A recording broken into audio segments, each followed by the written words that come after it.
Bonjour, je suis Julie de Kizoa et aujourd'hui on va parler du bokeh.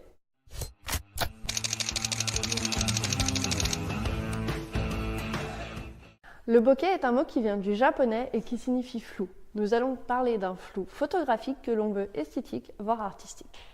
Dans la pratique, il n'est pas difficile à réaliser, que ce soit en photo ou en vidéo, du moment qu'on respecte quelques règles.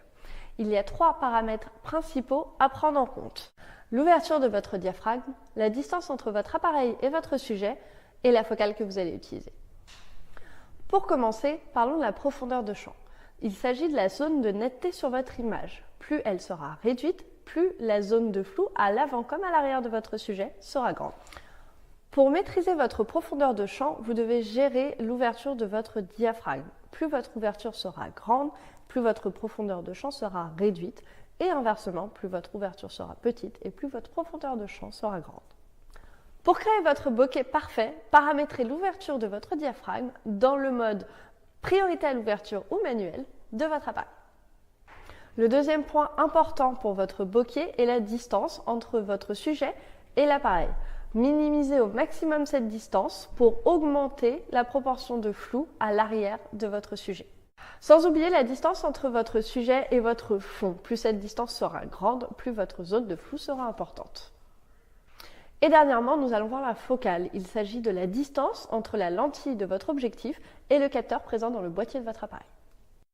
Techniquement, pour créer ce flou, on utilise un objectif macro ou un téléobjectif avec une grande ouverture. Généralement, quand on utilise un zoom, il est préférable d'utiliser la focale la plus longue, donc le chiffre le plus grand, afin de maximiser le flou en arrière-plan.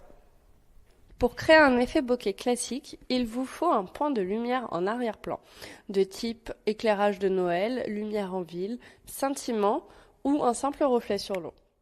2 autres éléments ont leur importance dans la création de votre bokeh. La taille de votre capteur, plus ce dernier sera grand, plus votre flou sera prononcé, ainsi que le nombre de lamelles dans votre objectif.